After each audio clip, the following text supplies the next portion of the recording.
అందరికీ శ్రీమాత్రే నమః. ఈ జనవరి 29వ తారీఖు గురువారం రోజున భీష్మ ఏకాదశి మహాపర్వదినం.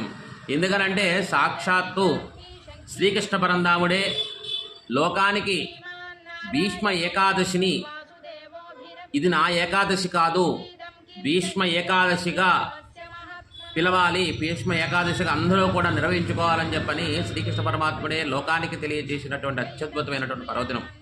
అయితే ఈ పర్వదినం రోజున ప్రతి ఒక్కరూ కూడా మీ దగ్గరలో ఉన్నటువంటి ఏదైనా విష్ణాలయానికి కానీ లేదా కృష్ణాలయానికి కానీ వెళ్ళి ప్రత్యేకించి ఆ రోజు పసుపు రంగు వస్త్రాలు ధరించి శ్రీ మహావిష్ణువు యొక్క దేవాలయంలో లేదా మీ ఇంట్లో అయినా సరే ఆవు నెయ్యితో దీపారాధన చేసుకోండి.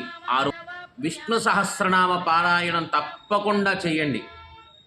ఒకవేళ మీకు దేవాలయానికి వెళ్ళి కుదరలేదా, మీ ఇంటి దగ్గరైనా సరే తప్పకుండా ఈ రోజునాడు ఉదయం కానీ సాయంత్రం కానీ ఎవరైతే విష్ణు సహస్రనామ పారాయణం, అంతేకాకుండా మాకు సమయం లేదు అనుకున్న వారికి కూడా ఏమిటంటే ఓం నమో నారాయణాయ లేదా ఓం నమో భగవతే వాసుదేవాయ అనేటువంటి మంత్రాన్ని జపిస్తూ ఈ భీష్మ ఏకాదశి నిర్వహించుకోండి. అయితే అంతేకాకుండా ఈ భీష్మ ఏకాదశి రోజున ప్రత్యేకించి విష్ణాలయంలో పచ్చని కర్పూరాన్ని సమర్పించండి. ఈ కర్పూరాన్ని సమర్పించడం వల్ల భూ సంబంధమైనటువంటి సమస్యలు ఏవైతే ఉంటాయో అన్నీ కూడా తొలగిపోతాయి, ఒక పరిష్కారం దొరుకుతుంది. అంతేకాకుండా రకరకాల అనారోగ్య సమస్యలు ఉన్నవారు కూడా ఈ భీష్మ ఏకాదశి రోజున ప్రత్యేకించి శ్రీ మహావిష్ణువుని తులసీ దళములతో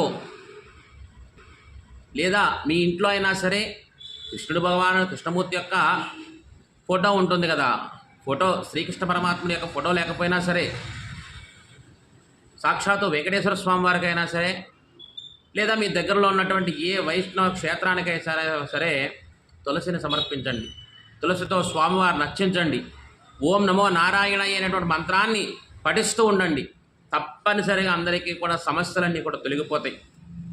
అంతేకాదు ఈరోజు గురువారం రావడంతో చాలా విశేషమైనటువంటి ఫలితం. ఎందుకనంటే గురువు యొక్క అనుగ్రహంతో అన్ని కార్యాలన్నీ కూడా సిద్ధింపబడతాయి. అటువంటి గురువారం భీష్మ ఏకాదశి జగత్తుకే భీష్మ ఏకాదశిగా ప్రకటించినటువంటి మహాపర్వదినం. ఆ పర్వదినాన్ని ఎవరూ కూడా ప్రతి ఒక్కరూ కూడా చిన్నలు పెద్దలు అందరూ అయినా సరే, ఇంకా ముఖ్యంగా చెప్పాలంటే ఇప్పుడు పిల్లలందరికీ కూడా ఎగ్జామ్స్ వస్తున్నాయి.